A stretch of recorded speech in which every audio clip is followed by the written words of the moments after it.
Layers are really the key application for all raster design programs. So imagine that layers are essentially sheets of paper stacked on top of one another. And they might not be full sheets, like you might be able to see through the layers or through the sheets to layers below, but the order of the layers is important here. So for example, over in the layers panel, I have one layer. It's called background, and that is this picture of Lucy. If I were to go ahead and say, let's just kind of draw sort of a cartoonish collar around her neck. I'm going to go ahead and select the color pink or purple.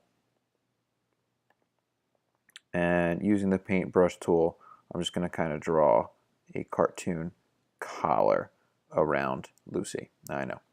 Now, I drew that on the background layer, so I can't, at this point, edit this collar. I can't move it. I can't do anything to it because it is part of Lucy and the background layer.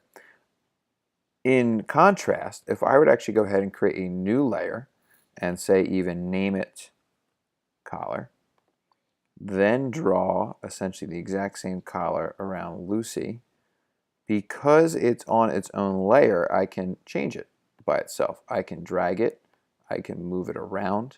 If I were to put collar below or change the order, which I have to unlock background to do by double clicking on it, I can't see it because background is not transparent.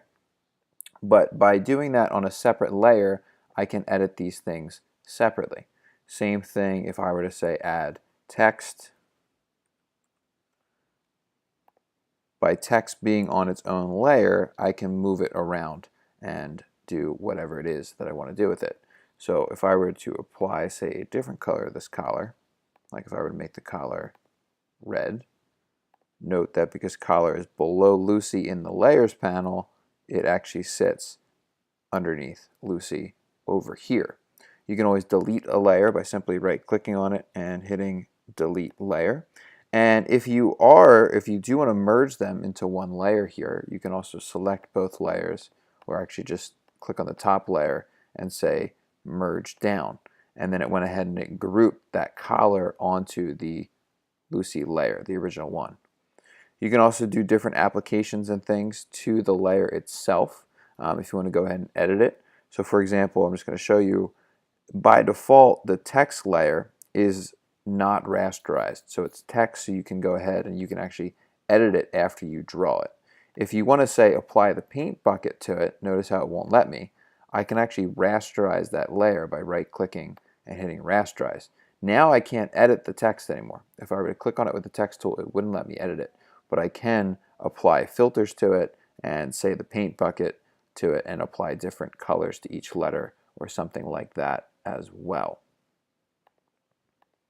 Lastly, there are different filters and things that you can apply to layers. That's what this little star button is here. So if I want to say add a bevel effect to the text layer, or maybe a drop shadow to the text layer or something like that, or some type of inner glow, like try to make neon or something like that, you can apply all of these filters to individual layers. And you can see that there's this little star in this layer here showing that a layer filter has been applied.